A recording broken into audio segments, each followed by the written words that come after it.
कीमियाई तरीकों के अलावा जो तरीके हैं। जी सर। जी हेलो, आवाज आ रही है? सुन रहे हैं आप? जी जी प्लीज। जी सर, आपकी आवाज आ रही है। उसमें 4-5 जो है मुख्तलिफ किस्म की अप्रोचेस हैं। एक तो यही है कि फसलों का रद्दोबदल किया जाए, अदल बदल करके अपने उनकी खेत में काश्त की जाए। तो जहाँ पे पहले ही मुसलसल एक ही फसल बार बार काश्त करने से वहाँ पे खास किस्म की उस फसल से जो वाबस्ता जड़ी बूटियां हैं वो अगर ज्यादा हो गई हैं तो आप उन्हें वहां से बदल दें। तो उसमें फिर जड़ी बूटियां उनके बीज जमा हो जाते हैं। तो अगर आप उसको बदल देंगे तो उसमें जो है आपका मसला थोड़ा सा हल हो जाएगा। फॉर एग्जाम्पल जिन जिन गंदम में जहाँ पे आपको दिम्बुसिटी मटरी या दूसरी जड़ी बूटियां हैं ज्यादा हैं, तो वहाँ एक साल गंदम की काश्त करने की बजाय वहाँ पे बरसीम काश्त कर दें। इससे जड़ी बूटियों का जो जोर है उस खेत से वो टूट जाएगा। इसके अलावा चूंकि फसलों का जो है हमारी इंटेंसिव कल्टीवेशन जो है काश्तकारी शुरू हो चुकी है, दो फसलों के दरमियान इतना वक्त नहीं होता, वरना जहाँ पे मुमकिन हो दाब का तरीका अपनाया जाए। हम आमतौर पे पहली फसल को बर्दाश्त करने के बाद उसी वतर में या फौरी तौर पर उसको खेत को तैयार करके अगली जो है उसके वतर में अगली फसल की काश्त कर देते हैं। तो अगर थोड़ा सा टाइम हो तो दाब का तरीका जो है ये हमारे जमींदार हजरात पहले अच्छी तरह जानते हैं। एक दफा पानी लगा के जमीन को हल चला के छोड़ दें और जड़ी बूटियों को उगने दें और दोबारा फिर से उसको रोनी करके या अगर वतर हो तो उसी में फिर आप खेत को काश्त कर सकते हैं। इसके साथ साथ खादों का मुतनासिब इस्तेमाल है, उससे भी जड़ी बूटियों के ऊपर खादों के मुतनासिब इस्तेमाल से फसल को ज्यादा ताकत मिलती है उसकी रिक्वायरमेंट के मुताबिक, जरूरत के मुताबिक। तो ये ज्यादा उसमें वो बेहतर तरीके से बढ़ोतरी उनकी होती है और वो खुद ही जड़ी बूटियों को दबा लेती हैं। इसके अलावा जो शरा बीज है फसल की और पौधों की तादाद है खेत के अंदर, कई दफा हमारे जो फसल के जो पौधे होते हैं वो मुकर्ररा तादाद से बहुत कम होते हैं। तो जो खाली जगह बचती है, ये कुदरती तौर पर इकोलॉजी का एक ना असूल है कि कोई जगह खाली बचेगी नहीं। अगर आप फसल के पौधे नहीं होंगे तो वहां पे दूसरे पौधे जो हैं वो उगाएंगे, तो वो उनकी उसकी जगह घेर लेंगे। तो जमीन की ताकत के मुताबिक वहां पे पौधों की बढ़ोतरी या वहां पे वो उगने होते हैं। तो अगर बीज जड़ी बूटियों के मौजूद हैं और फसल के पौधों की तादाद पूरी नहीं है तो वो जड़ी बूटियां वो जगह घेर लेंगी। तो बीज का सही इस्तेमाल जो है ये बहुत जरूरी है। इसके साथ साथ फसल को वक्त पे काश्त करना, ये इसका बहुत बड़ा रोल है। अगर आपकी फसल वक्त से पहले काश्त की गई है तो उसके साथ उगने वाली जड़ी बूटियां जो हैं, पहले जो अर्ली अगेती जड़ी बूटियां हैं, वो फसल के साथ ही निकल आएंगी।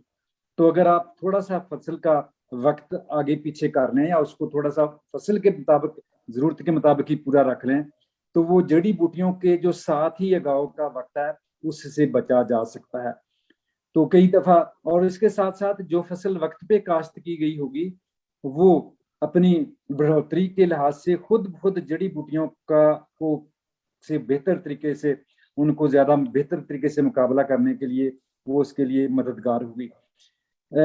उसके अलावा हम मल्चेस यूज इस्तेमाल कर सकते हैं। मुख्तलिफ किस्म के जो मल्च हैं वो जो हमारे मुख्तलिफ जो है बाकियात हैं फसलों की, वो बेड्स के ऊपर, उनके दरमियान जो हमारे रिजेस हैं उनके दरमियान, तो उससे भी फसलों की काश्त में जड़ी बूटियों के तदारक में मदद ली जा सकती है। देखें, हमारा जो मौजूदा सारा जोर है मॉडर्न एग्रीकल्चर का वो जड़ी बूटी अदमार अद्वियात के ऊपर है, हर्बिसाइड्स के इस्तेमाल को फोकस किया हुआ है। दरअसल ये इस वक्त बहुत ही बड़ी आगाही दुनिया में पाई जाती है, जो हमारे जरिए साइंसदान है, लीड साइंटिस्ट भी हैं, कि सिर्फ ये एक तरीका ये काफी नहीं है। हमें जड़ी बूटियों की अपने पौधे को समझना ये हमने इग्नोर किया हुआ है, इससे हमने सरफे नजर किया हुआ है। हमारा बहुत सारा जड़ी बूटियों के बारे में जो इल्म है वो महज उनके कंट्रोल या तदारक तक महदूद रहा है। ये अब रिसेंटली मौजूदा दौर में इसके ऊपर आगाही ज्यादा होनी शुरू हुई है कि नहीं, जड़ी बूटियों के बारे में उनको पौधों को भी पहले अच्छी तरह जाने कि उसको किस किस्म के हालात में वो ज्यादा बढ़ते हैं, किस किस्म के कुदरती हालात उनको कुदरती तौर पर दबाते हैं, उनको बढ़ोतरी में मददगार नहीं होने देते। सॉइल किस किस्म की जमीन चाहिए, पीएच किस किस्म की जमीन उसको दबाती है, क्या कहते हैं, कहना चाहिए कंट्रोल करती है या उगने नहीं देती, और किस किस्म की पीएच में वो ज्यादा होते हैं। ये सारी चीजें उनकी इकोलॉजी जो है फसलों की, ये उसको साथ मिला के फसलों के जड़ी बूटियों की, उनको पौधों को अच्छी तरह समझ के फिर हम जो हमारे जरिए वामल है वो, और जो जड़ी बूटी मार अद्वियात हैं, ये सारी मिला के एक इंटीग्रेटेड मजबूत तरीका जो है वो जड़ी बूटियों के लिए इस्तेमाल किया जाए तो ये बेहतर साबित होता है। सिर्फ एक चीज के ऊपर डिपेंड करना ये ना इकोनॉमिकली वायबल है, माशी तौर पर ये मुमकिन है, ना ये इफेक्टिव है, असर पूरा भी नहीं रखता, और ना ही, और इसके साथ साथ इसके बहुत सारे जो मौसमियाती और जो है क्या कहते हैं एनवायरमेंटल जैसे कहते हैं आप, वो बहुत सारी उसके अनडिजायरेबल जो है इफेक्ट्स भी होते हैं, वो हमें नहीं चाहिए होते हैं। तो मजबूत तरीका इंसदाद जो है, ये सारी चीजें जो मैंने आपको बताई हैं कि वक्त पे काश्त करना, सही बीज का पूरा बीज डालना, खादों का मुतनासिब इस्तेमाल, और इसके साथ साथ आप मुख्तलिफ दाब का तरीका और खेतों को ये सारा जो है ना हमवार करना, ये सारी चीजें जड़ी बूटियों के तदारक में मददगार साबित होती हैं। शुक्रिया। जी अब्दुल खालिक साहब, आपका बहुत बहुत शुक्रिया सर, बड़ी अहम बातें आपने की। आशिक साहब, मैं आपसे यहाँ पे पूछना चाहूंगी, बहुत सारे किसान भाई शिकायत करते हैं कि हमने वीडिसाइड स्प्रे की, जड़ी बूटियां मार जहर स्प्रे की थी, लेकिन असर नहीं हुआ, बल्कि फसल के ऊपर असर हो गया, फसल सड़ गई। खासकर गंदम में ये शिकायत बड़ी सुनने में आती है। तो सर इसके हवाले से आप क्या कहना चाहेंगे? देखें, ये मैंने पहले भी अर्ज किया है कि दुम्बी सिटी जो है ना, अब वो साबका वाली जितनी जहरें इस्तेमाल हो रही हैं, जो दुम्बी सिटी के लिए थी, ये टापिक है, पुमा सुपर है, एक्सियल जो है ना, ये अभी कुछ बेहतर हालत में है। इसी तरह सर्टेन प्लस जो है वो भी किसी तरह इफेक्टिव है, वरना वो जो हमारे बेशतर काश्तकार जो है ना, वो क्लोडिना फाब इस्तेमाल करते हैं। क्लोडिना फाब से जो है ना ये इफेक्टिवली कंट्रोल नहीं होती, बड़ी मुश्किल से 50-60% तो कंट्रोल हो जाता है। बाकी आ गया कि गंदम को भी नुकसान पहुंच गया हुआ है, तो वो साफ ज़ाहिर है मिजोसल्फ्यूरान प्लस आयोडोसल्फ्यूरान ही इस्तेमाल की उन्होंने। ये वाकई अगर ओवरडोज स्प्रे हो जाती है तो ये नुकसान करती है। इसी वजह से मैंने अर्ज किया कि जो राइस जोन है वहां पे तो अटलांटिस या फाइंडस जैसी सख्त जहर जो है ना, ये वहां पे ज्यादा इफेक्टिवली और ऑलमोस्ट सेफली काम करती है। जबकि ये सेंट्रल और जनूबी पंजाब जो है ना, यहाँ पे अटलांटिस जो है ना सिर्फ हैवी साइल में इस्तेमाल करने की रिकमेंडेशन दी जाती है। जो मैरा जमीन है, रेतली जमीन है, थल एरिया है, वहां पे जो है ना बंदे यही दवाई इस्तेमाल कर लेते हैं और नुकसान उठाते हैं। तो उनको चाहिए कि अगर सेंट्रल पंजाब या जनूबी पंजाब में अटलांटिस इस्तेमाल करनी है तो उसकी डोज इतनी रखें कि 1 एकड़ के लिए जो रिकमेंडेड जहर है वो 10 या 12 कनाल के ऊपर स्प्रे करें, इस तरह वो बच सकते हैं। जी आशिक साहब, आपका बहुत शुक्रिया सर। एक यहाँ पे मैं और सवाल पूछना चाहूंगी, जैसे कि आप गंदम की बात करें, गंदम की हम काश्त पटरियों के ऊपर बहुत अपने किसानों को रिकमेंड करते हैं कि पटरियों के ऊपर काश्त करें, जड़ी बूटियां कम हमला आवर होती हैं। तो सर ये क्या बात सही है? नहीं, बेड प्लांटेड जो गंदम है ना, ये सिर्फ राइस जोन के अंदर सख्त जमीनों के अंदर जो प्रॉब्लम साइल्स हैं वहां पे बेड प्लांटिंग सुजेस्ट करनी चाहिए। जबकि सेंट्रल से जनूबी पंजाब की तरफ जैसे जैसे जमीनें कमजोर या मैरा जमीनें हैं ना, वहां पे बेड प्लांटिंग में का फायदा कोई नहीं है, नुकसान होता है। क्योंकि मार्च में जब मौसम तेजी के साथ गर्म होता है तो उस वक्त जो बेड की चोटी के ऊपर है ना पूरी नमी नहीं पहुंचती, वहां पे दाना कमजोर रह जाता है।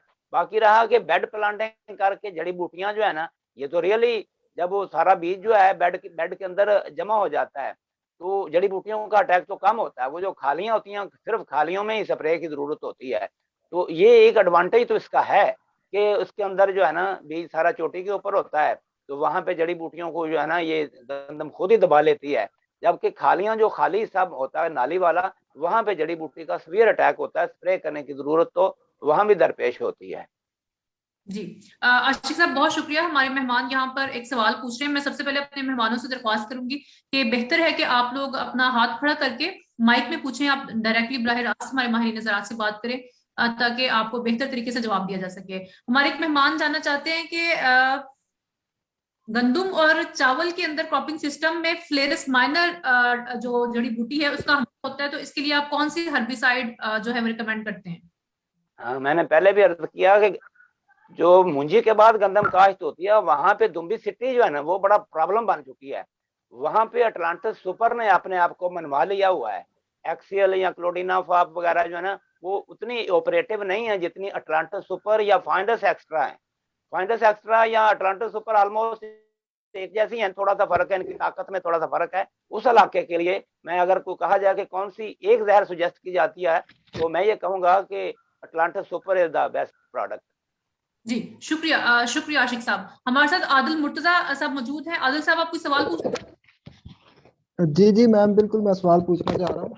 जी सर। मेरा आशिक साहब से क्वेश्चन ये है कि वीडीसाइड अप्लाई करने के बाद जो हम इरिगेशन की एप्लीकेशन करते हैं, क्या उसका वीड कंट्रोल एफिशिएंसी पे कोई फर्क पड़ता है? मतलब कि ये क्या रिकमेंड करेंगे, कितने दिन बाद हमें वीडीसाइड स्प्रे करने के बाद जो पानी है, इरिगेशन वाटर है, वो क्रॉप को अप्लाई करना चाहिए?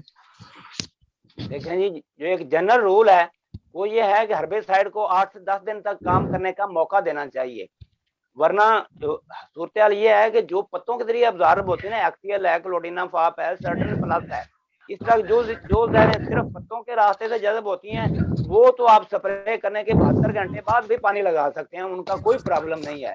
लेकिन बेशतर जहरें ऐसी हैं जो रूट के जरिए भी अब्जॉर्ब होती हैं और पत्तों से भी, उनके लिए कम से कम 1 हफ्ते का वक्फा जो है ना वो जरूरी है। 1 हफ्ते बाद उसको आप पाशी की जाए ताकि 80% से ज्यादा जो है ना हर्बिसाइड अपना एक्शन मुकम्मल कर ले, तब उसको मजीद पानी लगाया जाए। ठीक है सर, थैंक यू। जी आशिक साहब, आपका बहुत शुक्रिया। अंजुम साहब हमारे साथ मौजूद है। अंजुम नईम साहब, आप कोई सवाल पूछना चाहते हैं? जी अस्सलाम वालेकुम। जी वालेकुम सलाम। डॉक्टर अब्दुल खालिक साहब से पूछना चाहूँगा, थोड़ा हमें गाइड करें इस बारे में। मैं भी फार्मिंग साथ करता हूँ, तो आजकल सुनने में आ रहा है कि जो स्प्रे वगैरह हैं उनको जो है वो खुश्क वतर में इस्तेमाल किया जाए।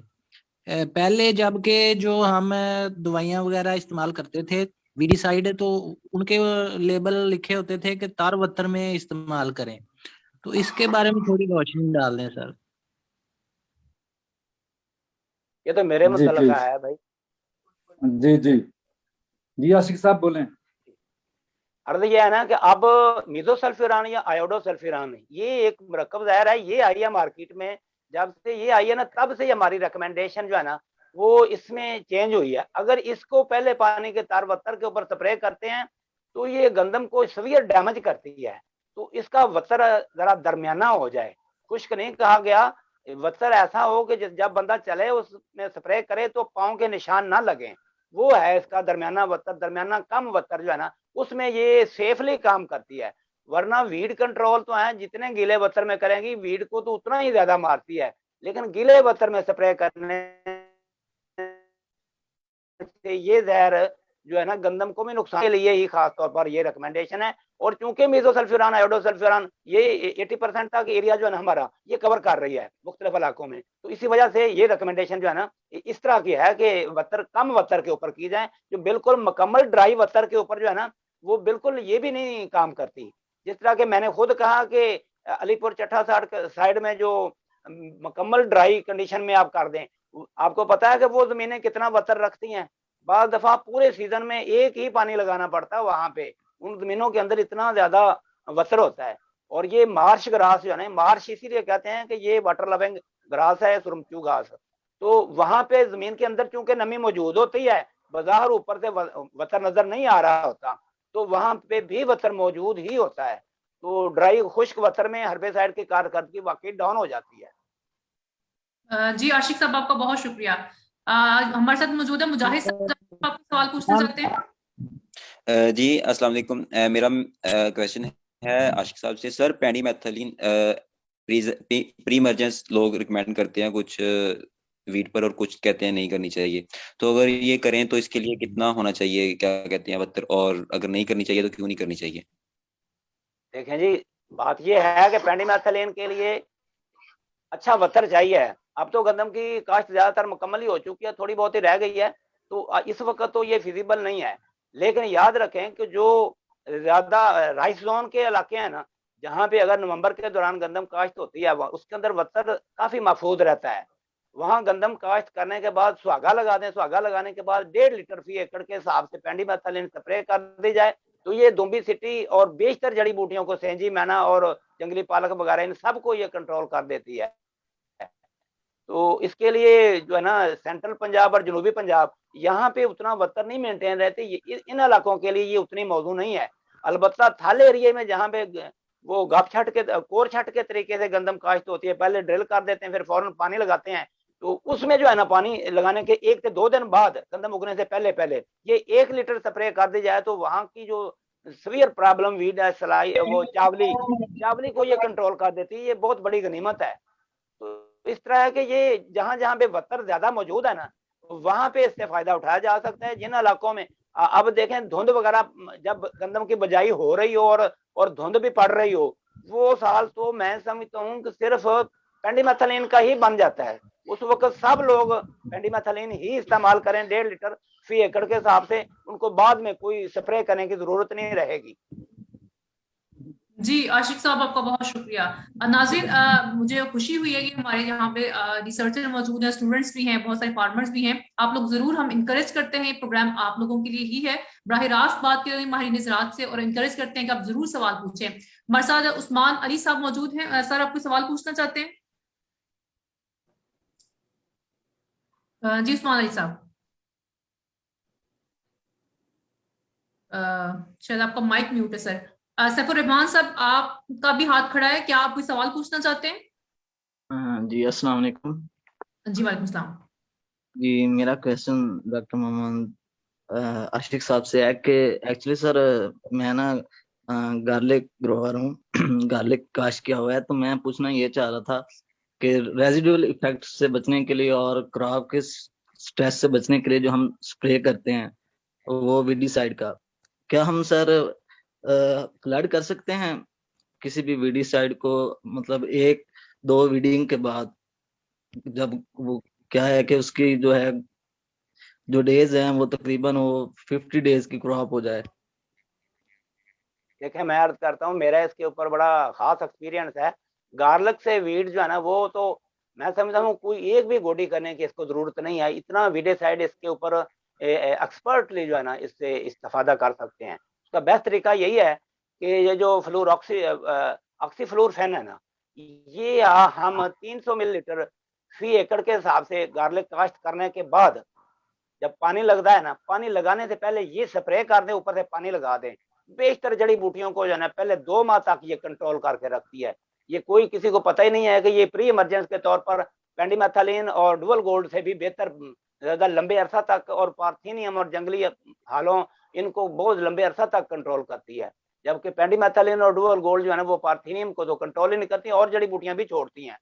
तो इनको प्री इमरजेंसी इस्तेमाल करके हम पहले 2 माह तक बड़े इजी रह सकते हैं। उसके बाद शौकिया गोडी भी कर सकते हैं। लेली का कोई पौधा हो या इक्का दुक्का जो बच जाती हैं, उनके ऊपर गोडी वो की जा सकती है।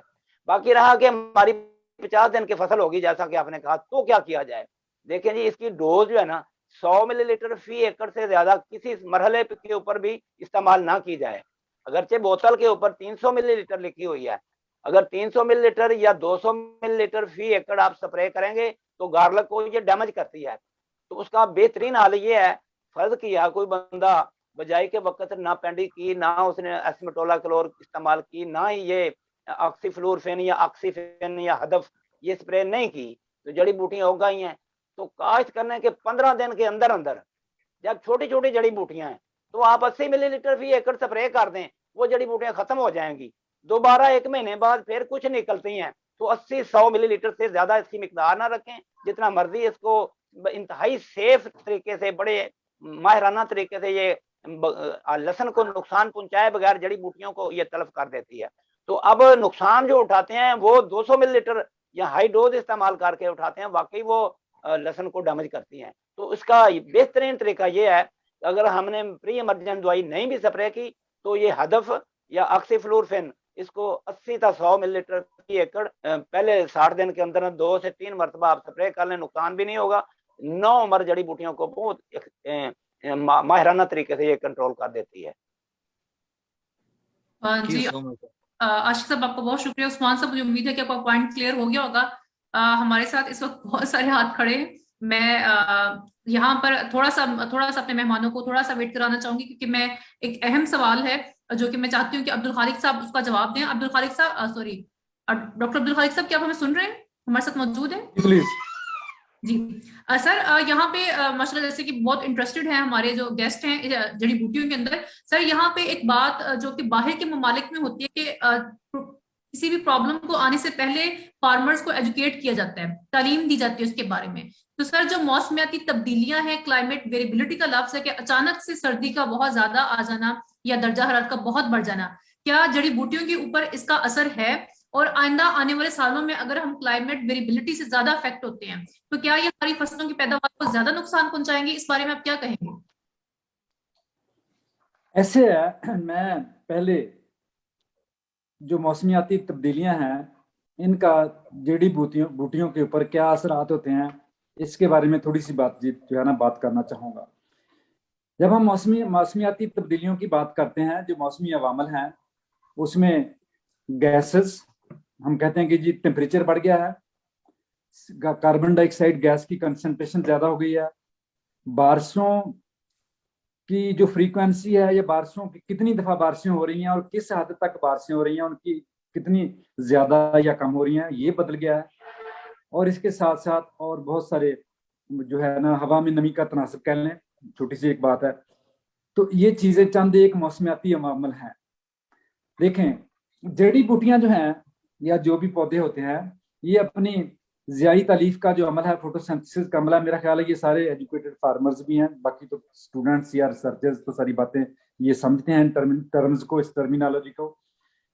तो जो C3 किस्म के जो पौधे हैं, जड़ी बूटियां या पौधे हैं, पहले C4 को लेते हैं। जो C4 हैं इनके ऊपर कार्बन डाइऑक्साइड गैस कम या ज्यादा होना मौसमियाती तब्दीलियों में जो एक बहुत अहम इंडिकेटर है, इसका कोई खास असर नहीं होता। लेकिन जो C3 प्लांट्स हैं, पौधे हैं किस्म के, इनमें CO2 की कंसंट्रेशन बढ़ने से मौसम के अंदर, हमारी एनवायरनमेंट के अंदर, इनकी फोटोसिंथेसिस बहुत तेजी के साथ बढ़ती है। अब जो जड़ी बूटियां इस ग्रुप में हैं, उनकी बढ़ोतरी बहरहाल बेहतर हो जाएगी, बहुत ज्यादा पहले से ये ज्यादा बढ़ेंगी, ज्यादा नुकसान पहुंचाने का इनका खदशा होगा।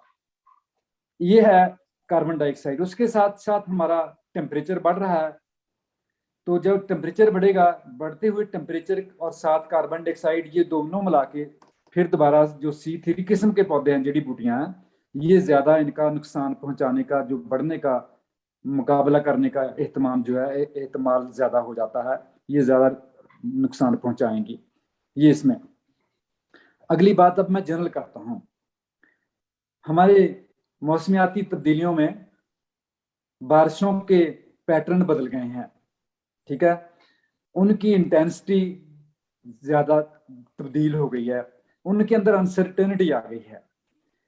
तो ये सारी चीजें जो मिलके कई दफा आती हैं, फॉर एग्जांपल बारिशें शुरू हो गई हैं, आपने स्प्रे करने थे जड़ी बूटियों के, बारिशें शुरू हो गई हैं, जो अभी बात कर रहे थे आशिक साहब कि किस नमी किस हालत में उसको उसमें वतर में करना था, वो आपका वतर ही नहीं आ रहा, आप बारिश हो ही जा रही है, तो वो मुमकिन नहीं होगा उनका जो है। इसके साथ साथ हम स्प्रे करते हैं पानी, उसका जो बताया था उन्होंने कि उसका जो स्प्रे करने के बाद इतने दिन का पानी का वक्फा होना चाहिए। तो आपने स्प्रे किया है और मौसम का पता नहीं चल रहा, तो आपकी बारिश हो गई है, तो आपका सारा स्प्रे बेकार गया। इसके साथ साथ मुसलसल बारिशें होने से पहले जो जड़ी बूटियां उनके एक मरहले में उगती थी, अब वो बार बार उसके फ्लशेस आए जा रहे हैं, तो वो हमारे कंट्रोल से बाहर चले जाएंगे। ये 3-4 साल पहले कपास के में ये हुआ था कि मुसलसल बारिशें होने से जिम्मेदार हजरात जड़ी बूटियों पे ही काबू नहीं पा सके। जो स्प्रे करते थे, एक फ्लश आ रहा है, दूसरा फ्लश आ रहा है, स्प्रे का असर भी नहीं हो रहा, तो वो हमारे जो है वो कंट्रोल से बाहर चली गई थी। तो मौसमियाती तब्दीलियां जो हैं, ये जड़ी बूटियों के जो पैदा होने के, उनके जो बढ़ोतरी के सारे अवामल हैं, वो बिल्कुल उनको एक हैपहैज़र्डली वो मिक्स कर देती हैं, और वो हमारे जिस किस्म के मौसम में, जो जिस किस्म के हालात में हमने उन्हें कंट्रोल करना होता है, हमें उसका मौका ही नहीं मिलता। तो इस तरह से मौसमियाती तब्दीलियां जो हैं ये हमारे, और इसके अलावा और भी बात है कि हमारे पास जो जड़ी बूटी मार अद्वियात है, जितनी भी हर्बिसाइड्स पहले से मौजूद है, ये जिन कंडीशंस के लिए ये बनाई गई हैं, ऑप्टिमाइज की गई हैं, ये मौसमियाती तब्दीलियों के साथ उन हालात में बदलते हुए हालात में ये कारगर नहीं रहती, ये इफेक्टिव नहीं रहती। तो कई दफा ये भी वजह बनती है कि हमारे जड़ी बूटियां, हम जिम्मेदार हजरात कहते हैं कि हमने स्प्रे किया है, वो उसका असर ही नहीं हो रहा। तो इन वजूहात की बिना पे जो बदलते हुए मौसमी हालात हैं, वो हमारे जड़ी बूटियां के कंट्रोल में जो है वो मुश्किलात पैदा कर रहे हैं। एक चीज और है कि मौसमियाती तब्दीलियों की वजह से हमारी फसलों में जो पहले जड़ी बूटियां मौजूद नहीं थी, अब नई जड़ी बूटियां वहां पे देखने में आ रही हैं। तो ये और चीज है। तो जिम्मेदार हजरात उससे भी कई दफा आगाही नहीं रहते, उनकी नहीं हो पाती, तो उनको नए जो है ना किस्म की जड़ी बूटियों का सामना करना पड़ रहा है, नए बदलते हुए मौसमियाती हालात के तनाजर में। ये चीजें हैं। Please, thank you so much Abdul Khaliq साहब, बहुत शुक्रिया आपका। हमारे साथ यहाँ पे रुखसार सलीम साहब मौजूद है। रुखसार साहब, आप कोई सवाल पूछना चाहते हैं? जी अस्सलाम वालेकुम। मेरा डॉक्टर आशिक साहब से ये क्वेश्चन है। जी जी इट्स ओके। मेरा डॉक्टर आशिक साहब से ये क्वेश्चन है कि देखें, वो डिफरेंट क्रॉप्स के लिए जो वीड्स हैं उनके लिए हर्बिसाइड को रिकमेंड कर रहे हैं, लेकिन क्या हर्बिसाइड का इफेक्ट जैसे आजकल ह्यूमन बींग्स पे और प्लांट्स पे बहुत ज्यादा नेगेटिव इफेक्ट आ रहा है, तो क्या वो किसी इस चीज के लिए कोई अल्टरनेटिव भी रिकमेंड करेंगे चीज या नहीं करेंगे? देखें जी, हर्बिसाइड का जो है ना, ये इंसेक्टिसाइड और फंजासाइड में सबसे जो कम इफेक्ट है ना, वो हर्बिसाइड का है। लेकिन अगर कोई बंदा पेशे के तौर पर हर्बिसाइड को यूज करता है ना, तो हर्बिसाइड जो है ना, ये भी कार्सिनोजेनिक एक्शन इनका भी है। तो बात यह है कि अभी हमने मिकदार के लाले पड़े हुए हैं म्यार की बजाय। जब अगर हमने म्यारी पैदावार लेनी है तो साफजार है कि उसमें जो है ना हर्बिसाइड पेस्टिसाइड का इस्तेमाल जो है ना ये कम से कम होना चाहिए। अभी हम मिकदार के पीछे पड़े हुए हैं। अगर ज्यादा पैदावार लेनी है तो अभी तो हमने हर्बिसाइड की पीक को छुआ ही नहीं है। जो इसको आप फ्रीक्वेंट इस्तेमाल करते करते अब यूरोप है, अमेरिका है, वो आप पीछे की तरफ मोड़ आए हैं, वो हर्बिसाइड कम इस्तेमाल करते हैं। तो इनके इल इफेक्ट तो बिल्कुल जमीन के ऊपर भी होते हैं। जमीन की सेहत खराब होती है, जमीन बांझ हो जाती है, और बल्कि जो इनकी प्रोड्यूस होती है हमारी फसलों की जो खाते हैं, उनके ऊपर भी इनके मनफी असरात मुरतब होते हैं। अब राउंड अप से ट्रीटेड हो कोई भी फसल, तो जब वो राउंड अप रेडी जो है ना कार्न या इस तरह दूसरी फसलें हैं, उनको जब इस्तेमाल करते हैं तो उनके इस्तेमाल से ह्यूमन हेल्थ के ऊपर बहुत बुरे असरात मुरतब होते हैं, इसमें कोई शक नहीं है। लेकिन अब जरूरत है कि पेट भरने के लिए हमें ज्यादा से ज्यादा खुराक चाहिए, तो वो हर्बिसाइड उसमें मददगार साबित हो रही हैं। इस वजह से सारे लोग करते हैं, इसको इस्तेमाल करते हैं।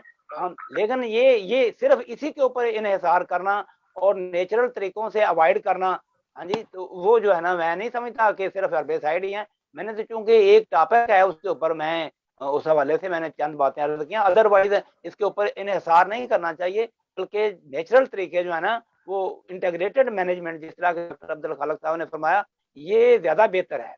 हर्बिसाइड की जब मदद लेनी हो वो भी ली, लेकिन दूसरे तरीके जो है ना, कल्चरल तरीके इख्तियार करके वीड्स को कंट्रोल करना जो है ना, ये वक्त की अहम जरूरत है। जी आशिक साहब, आपका बहुत शुक्रिया। रुखसार साहब, सॉरी मैडम रुखसार, यहाँ पर ये बात आपको मैं थोड़ी सी अर्ज करती जाऊं कि हम बार बार यहाँ पे अपने किसान भाइयों को कहते हैं कि जमीन की बेहतर तैयारी करें, ऑर्गेनिक मैटर को अपनी जमीनों में, नामियाती मादों को बढ़ाएं ताकि जमीन की सेहत बेहतर हो सके।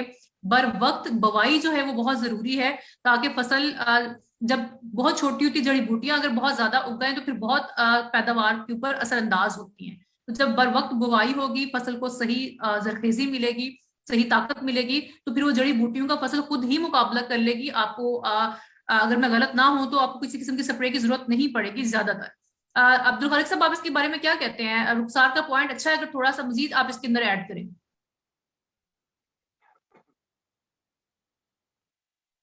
सर आपका माइक म्यूट है। यस जी जी सर। बिल्कुल आपने दुरुस्त फरमाया।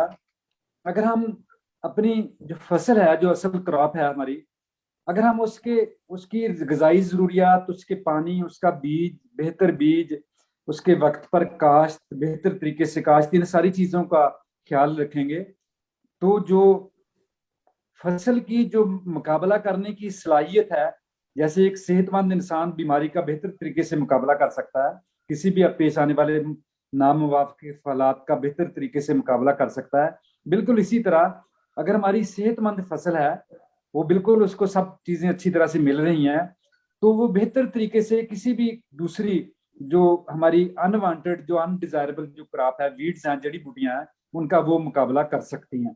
इसे कहते हैं कि कम्पिटिटिव एबिलिटी, मुख्तलिफ फसलों की मुकाबला करने की सलाहियत मुख्तलिफ पौधों की। तो ये इसमें कोई शक नहीं है कि जो जड़ी बूटियां होती हैं, ये चूंकि कुदरती तौर पर नामुवाकिफ हालात में एवोल्यूशन का जो कुदरती अमल है, उसके तहत ये परवान चढ़ रही होती हैं। इनके अंदर नामुवाकिफ हालात का मुकाबला करने की सख्त सलाहियत पाई जाती है। ये जड़ी बूटियों के फैलने की बुनियादी वजह भी यही है कि ये अनवांटेड, अनडिजायरेबल जो है पौधे होते हैं, ये जो भी कुदरती हालात अच्छे बुरे हों, ये उसमें से बच के आगे बढ़ते हैं। तो अच्छा, मैं डेफिनेटली इनमें डॉक्टर मुकाबला बात करने। में इजाफा कर सकता हूँ? जी सर। जी जी प्लीज। जरूर। तो जी जिस तरह ये आशीष सर। फरमा रहे हैं ना, बिल्कुल यही मैं अर्ज करने लगा हूँ कि गंदम की मिसाल ले लें। गंदम को अगर हम ना अर्ली नवंबर में काश्त कर लें, तो जड़ी बूटियों के उगने से पहले पहले जो है ना, वो जगह को ढांप लेती है और उसमें बाद दफा स्प्रे करने की जरूरत ही नहीं दरपेश होती। आपने देखा जी कि बिल्कुल। जीरो टेलर के तरीके से जो गंदम काश्त की जाती है, वो टाइमली स्वयं हो जाती है, जमीन को कल्टीवेट भी नहीं किया जाता। एक तो अखराजात बचते हैं, दूसरा ये कि ये जड़ी बूटियां ज्यादातर दिसंबर में जब टेम्परेचर लो होता है, उस वक्त ये उगती हैं। तो उनके उगने से पहले पहले गंदम जो है ना, वो कैनोपी बना लेती है, जगह को कवर कर लेती है, वहां पे स्प्रे करने की जरूरत नहीं रहती। आशिक साहब बहुत शुक्रिया। यहाँ पे मेरा एक सवाल है जो कि बड़ा अहम है। बदकिस्मती से जो हमारे काश्तकार हैं वो अपनी बुवाई जो है गंदम की दिसंबर तक लेट कर लेते हैं, क्योंकि वैसे तो हम नवंबर रिकमेंड करते हैं लेकिन दिसंबर तक ले आते हैं। तो सर इस तरह उनको तो फिर बड़ा नुकसान उठाना पड़ेगा पैदावार में। तो अगर उनके लिए चलो, कोई इस्ताद या कोई रहनुमाई आप करें। नहीं देखें जी, इस साल देखें बर वक्त ज्यादातर 80% काश जो है ना, वो नवंबर के दौरान हो गई है। इस साल तो बहुत अच्छा साल गुजरा है, क्योंकि ये क्लाइमेट चेंज का एक हमें ये भी फायदा पहुंचा है कि टाइमली वो कपास भी टर्मिनेट हो गई और मूंजी की फसल जो है वो भी टाइमली तैयार हो गई थी, इसलिए अर्ली स्वयं हुई है इस साल।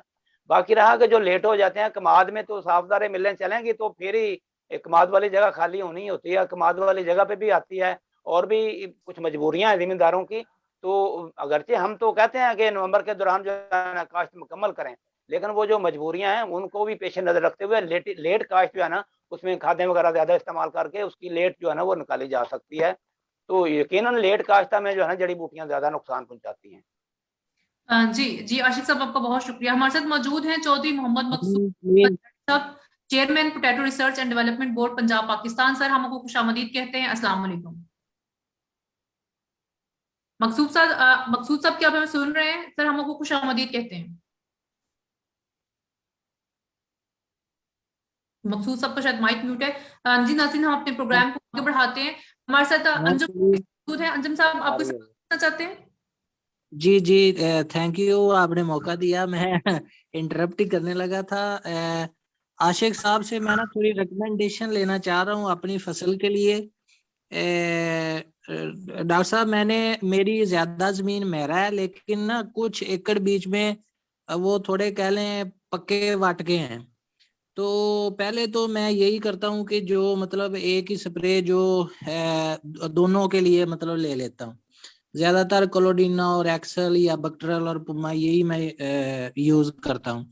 एक तो रिकमेंडेशन मुझे ये दें कि मेरा जमीन के लिए कौन सी लूं, और जो चंद एकड़ है उनके लिए अलग से लूं या सेम ही ठीक है।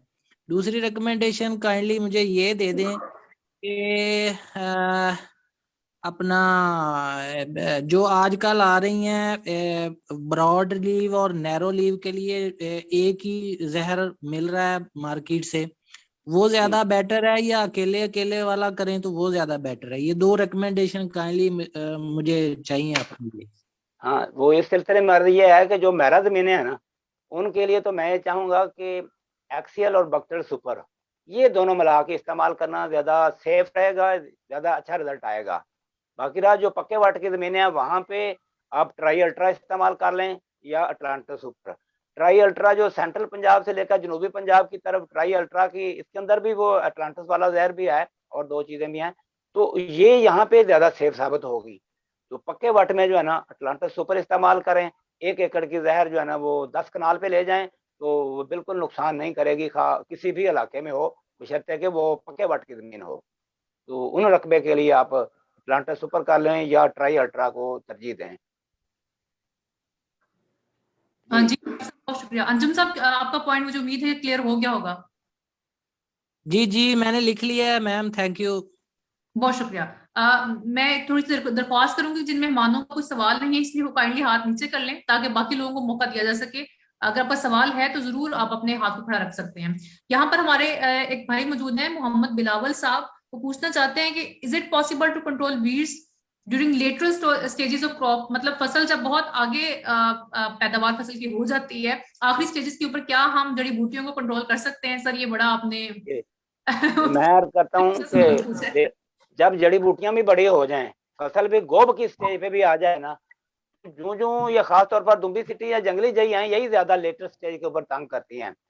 अगर शुरू में कोई गलत दवाई स्प्रे हो गई है, क्लोडीना फिनॉक्सा कर लिया, वो तो इफेक्टिवली कंट्रोल नहीं करेगी। साफ ज़ाहिर वो लेटर स्टेज तक चला जाएगा, बंदा कहेगा ये तो स्प्रे तो कर दी थी लेकिन ये दुम्बी सिटी कहाँ से आ गई। तो अगर टू लेट हो जाए, 2 महीने बल्कि 90 दिन की फसल भी हो जाती है ना, तो उस वक्त तो क्लोडीना फाप भी ऑपरेटिव हो जाती है, क्योंकि ये जो जवी सिटी या जंगली जई या दुम्बी सिटी ज्यादा पत्ते जो निकल आते हैं ना, फिर दवाई की ज्यादा मिकदार ये इंटरसेप्ट कर लेती हैं जब स्प्रे की जाती है। तो कंट्रोल तो उस वक्त भी कर देती हैं, लेकिन बल्कि उस वक्त ज्यादा अच्छा कंट्रोल करती हैं, क्योंकि दवाई की ज्यादा मिकदार उनके पत्तों के ऊपर आती है, लेकिन उस वक्त तक काफी नुकसान पहुंचा रही होती हैं। तो लेटर स्टेज के ऊपर जो है ना एक्सियल या सर्टन प्लस जैसी जहरें जो है ना ये इस्तेमाल करनी चाहिए। अटलांटिस सुपर या ब्रॉड स्पेक्ट्रम जहरें इस्तेमाल करने से इजनाब करना चाहिए, ये गंदम को भी नुकसान पहुंचाएंगी। लेटर स्टेजेस के ऊपर जो है ना मैं समझता हूँ कि एक्सियल जो है और सर्टन प्लस जो है ना ये ज्यादा सेफ साबित होती है। जी आशिक साहब, आपका बहुत शुक्रिया। हमारे साथ शफीकुर रहमान साहब मौजूद हैं जो कि जानना चाहते हैं कि चावल बूटी जो है इसे गंदम के अंदर कैसे कंट्रोल किया जा सकता है, खुशाब के एरिया से वो ताल्लुक रखते हैं। मैंने पहले भी अर्ज किया था कि चावली जो है ना ब्रोमस जैपोनिकस ये बड़ा प्रॉब्लम बन रही है थल एरिया में, खुशाब से लेकर ये थल्लैये तक जो है ना बड़ी मेजर वीड बन चुकी है। वहां पे जंगली जई और दुम्बी सिटी इतना तंग नहीं करती जितना ये करती, क्योंकि इसको एक्सियल नहीं मारती, पुमा सुपर टॉपिक ये सारी दवाइयां जो है ना इसको नहीं मारती। तो इसको कंट्रोल करने का प्री इमरजेंस तरीका तो मैंने बताया था कि काश्त कोर छट के या गप छट के तरीके से आप काश्त करके 2 दिन बाद जो है ना पेंडिमेथलिन स्प्रे कर दें तो फिर ये उगती नहीं है। अगर उग आई है और 30-35 दिन के अंदर अंदर आप सल्फोसल्फ्यूरान स्प्रे करें। देखें सल्फोसल्फ्यूरान इसको कंट्रोल करती है, मेट्रिबुजीन भी करती है, लेकिन रेतले इलाके में मेट्रिबुजीन नुकसान करेगी, अटलांटिस इसको कंट्रोल करती है। रेतले इलाके में ये होती है ज्यादातर, ये भारी जमीनों में नहीं होती। अच्छा, तो वहां पे अटलांटिस भी नुकसान करेगी। तो आज आके ये बचती है कि इसके ऊपर आप सल्फोसल्फ्यूरान करें, ये कम फाइटोटॉक्सिक देती है, ये गंदम के ऊपर काफी हद तक सेफ है और इसको इफेक्टिवली कंट्रोल करती है। कोशिश करें कि छोटी स्टेज के ऊपर स्प्रे कर लें और 1 एकड़ की जहर जो है ना वो 9-10 कनाल पे स्प्रे करें ताकि गंदम के ऊपर किसी किस्म का साइड इफेक्ट ना हो। इतनी सी अंडर डोज करने से वो चावली को इक्वली ही मारती है, छोड़ती नहीं है उसको। तो स्प्रे में एहतियात करनी है कि पाड़े ना रह जाएं। जी जी आशिक साहब, आपका बहुत शुक्रिया। आदिल मुर्तजा साहब, आप कोई सवाल पूछना चाहते हैं? जी सर से मेरा ये क्वेश्चन है कि वीडीसाइड को कंट्रोल करते हुए जो नोजल के इस्तेमाल पे जोर दिया जाता है, मतलब हालोकॉन या टी जेट नोजल इस्तेमाल करें, तो क्या उनको वीड कंट्रोल करने में कोई स्पेशल रोल है? और दूसरा मेरा सर से क्वेश्चन ये था कि हमारा, मैं एक्चुअली भावल नगर से हूँ, तो यहाँ पे राया और सरसों वगैरह की क्रॉप काफी लग रही है, तो उसमें प्याजी बूटी का बहुत ज्यादा प्रॉब्लम आ रहा है। तो उस हवाले से मैं सर से सजेशन चाहूंगा कि उसको कैसे कंट्रोल किया जा सके। नहीं, राया से प्याजी कंट्रोल करने के हवाले से मैं कोई सुजेशन नहीं दे सकता, क्योंकि मैंने ट्रायल किए हैं। प्याजी जो है ना ये काफी सख्त जान सब वाक़या हुई है, ये कंट्रोल नहीं होती, इसको तो मैनुअली कंट्रोल करना पड़ेगा। बाकी रहा कि नोजल कौन सी इस्तेमाल करनी है जब हमने गंदम में स्प्रे करनी, देखें जो पेशावर स्प्रे करके देते हैं ना, लो जी, मैं कई लोगों ने पेशा इख्तियार किया हुआ कि स्प्रे करके देते हैं लोगों को, और 200 रुपया एकड़ या जितना भी लेते हैं, तो वो करते हैं, वो फ्लड जेट या डिफ्लेक्टर नोजल से स्प्रे करते हैं। वो यूनिफॉर्म डिस्ट्रीब्यूशन पानी की नहीं होती, वो बड़े कतरे निकालती है और 1 घंटे में वो 1.5 एकड़ स्प्रे करके हो जाते हैं।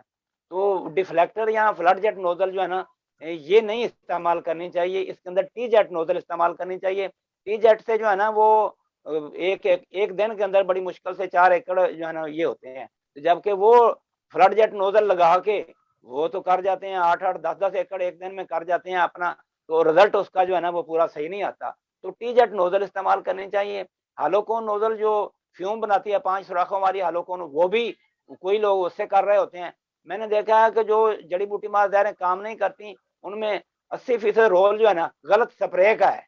वो अच्छी दवाइयां मौजूद हैं, अटलांटिस स्प्रे की एक बंदे ने, वो कहता है जड़ी बूटी नहीं मरी। एक्चुअली स्प्रे में ये किराए पे काम करवाया जाता है, बंदा तसल्ली से, इसकी ट्रेनिंग नहीं है लोगों को। वो किराए पे काम करने वाले किराएदार टट्टू जो है ना वो अपना काम करके वो जाते हैं। तो इस वजह से जो है ना जड़ी बूटियां बाकी रह जाती, स्प्रे के बावजूद जो है ना जड़ी बूटियां कंट्रोल नहीं होती, पूरा पानी नहीं लगाते। वो 60 लीटर पानी इस्तेमाल करते हैं, हम कहते हैं 100 से 120 लीटर पानी इस्तेमाल करें, तो वो नोजल गलत इस्तेमाल करते हैं। गलत नोजल इस्तेमाल करने की वजह सबसे बड़े प्रॉब्लम है। अगर कोई हाई लेवल पे ये बंदा बात सुन रहा है, तो उन्हें चाहिए कि वो हर्बिसाइड जब भी मिले तो उसके साथ टी जेट नोजल जो है ना वो साथ फ्री में दिया करें। वो 5-10 रुपए उसकी कीमत बनती है। टी जेट नोजल लगा के जो है ना हर्बिसाइड ये स्प्रे करनी चाहिए। जी थैंक यू अच्छा, सर। बहुत शुक्रिया, बहुत शुक्रिया। उस्मान साहब, आप कोई सवाल पूछना चाहते हैं? उस्मान साहब, आपकी आवाज को हम सुन नहीं पा रहे। सवाल टाइम क्या हो गया? से जी जी जी उस्मान साहब। टाइम तो हो गया, 9 बज गए। आखिरी सवाल है अब ये। सर कोशिश जी, करेंगे जी। कि आपकी सवाल। जी सर, जी सर। सर आशिक सर, मेरा क्वेश्चन है कि ये जो आपने चावली की बात की है, जो चावल बूटी है, इसको सर सल्फोरान बड़ा इफेक्टिवली कंट्रोल करता है और ये ज्यादातर थाल वाली साइड पे होती है। लेकिन सर अब इशू ये है कि जो सल्फोरान है वो इंडिया से आता था और इंडिया के साथ अब हमारी इंपोर्ट एक्सपोर्ट बंद हो गया, हमारी ट्रेड बंद हो गई और ये कहीं भी अवेलेबल नहीं है इस वक्त ना। कोई पेस्टिसाइड कंपनी या कोई किसी सोर्स से अवेलेबल नहीं हो पा रहा। तो इसका कोई अल्टरनेट बता सकते हैं कि सल्फोरान की जगह हम कौन सा केमिकल यूज करें और नहीं, हमारी ये क्रॉप पे फ्रीक्वेंटली स्ट्रेस भी ना अवेलेबल आए है। और देखें, हम चावल मेरी बूटी भी हेल्प कंट्रोल में हो जाए। ये फील्ड गार्ड जो है, फील्ड गार्ड और मीसोसल्फिरान आयोडोसल्फिरान का कम्बो पैक, वो कैंडो ग्रुप का इतना फ्रीक्वेंटली अवेलेबल है, बल्कि उन्होंने तो वो 2 एकड़ के लिए बना दिया हुआ है। जब वो थल एरिया में जाना है तो वो एक कम्बो पैक जो है वो 3 एकड़ पे वो स्प्रे करके बिल्कुल सेफली वो भी फायदा उठा सकते हैं। तो ये ऐसी कोई बात नहीं है कि ये सल्फोसल्फिरान अवेलेबल नहीं है। मुमकिन है बात जो इंडिया से आती थी वो ना हो, लेकिन चाइना से जितनी भी आती थी वो अभी मार्केट में फ्रीक्वेंटली अवेलेबल है। मैंने फील्ड गार्ड का आपको बताया है कि ये कैंडो ग्रुप की प्रोडक्ट है, और भी हो सकती हैं जो अवेलेबल हों, उनका नहीं मुझे पता। ये तो मैंने रिसेंटली इस्तेमाल भी किया है। ठीक है सर। एक्चुअली जो सल्फोरान की ना अवेलेबिलिटी का इशू आ रहा था मार्केट में, तो इसलिए फिर ये मैंने इसका सवाल पूछा था। Thank you very much.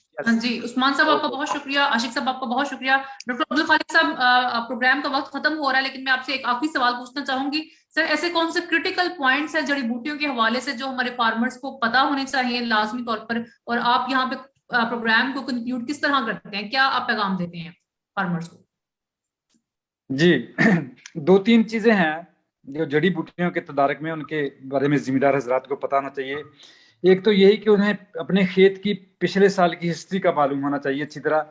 जो भी जिस भी सीजन की फसल है सॉरी उसके बारे में कि पिछले साल उसमें जड़ी बूटियों की क्या सूरत हाल रही थी, किस किस्म की जड़ी बूटी ज्यादा थी, कम थी, और किस स्टेज पे कंट्रोल की थी। तो उनको थोड़ा सा अंदाजा हो जाएगा कि कौन सी जड़ी बूटियां जो है वो उस खेत में ज्यादा थी, और उसके मुताबिक वो अपनी स्ट्रेटजी बना सकते हैं।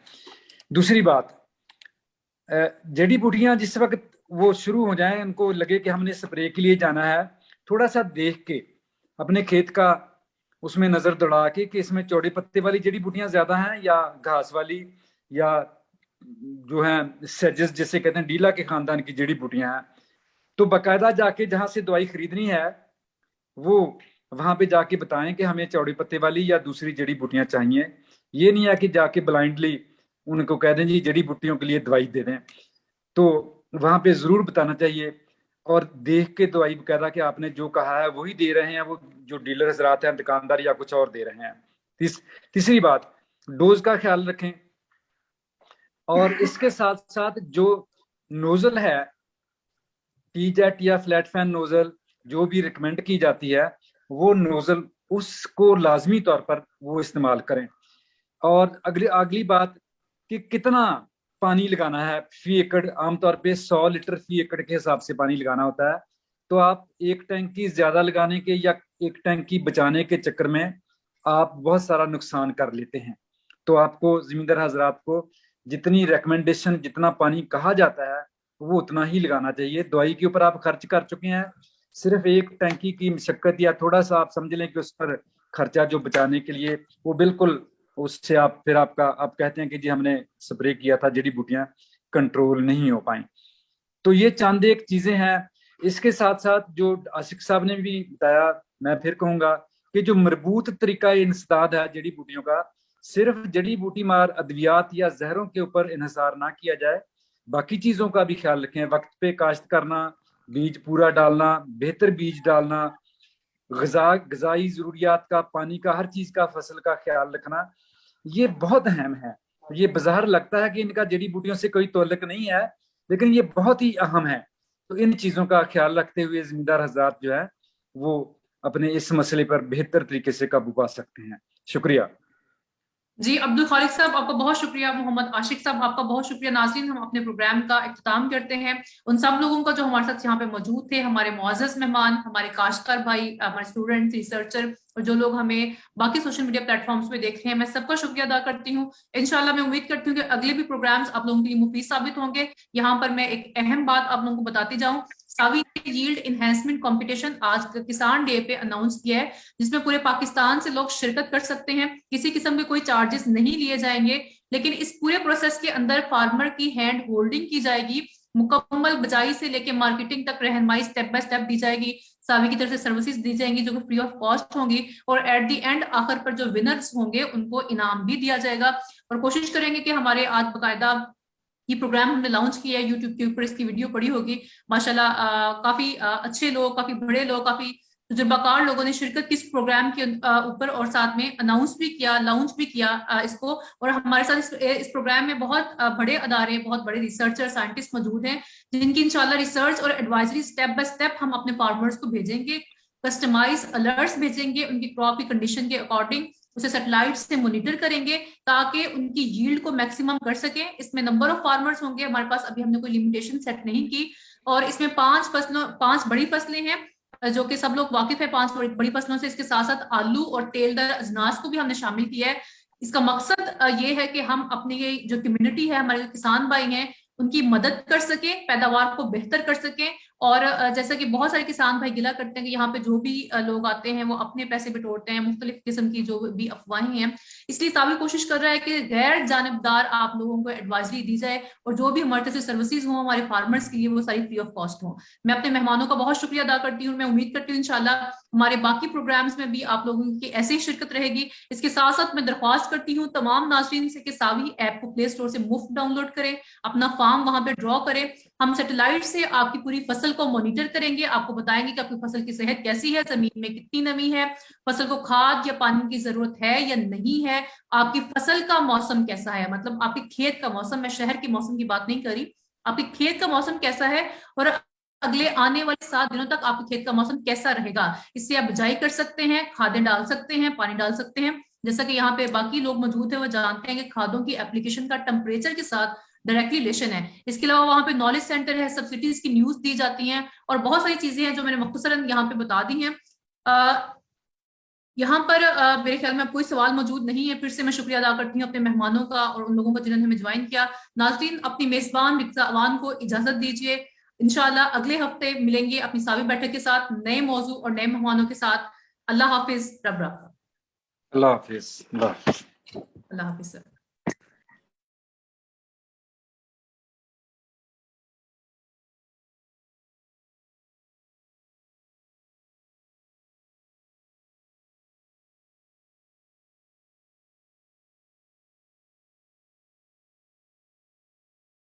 कर रहे हैं ना वो भी शेयर कर पॉइंट आ सवाल नहीं पूछा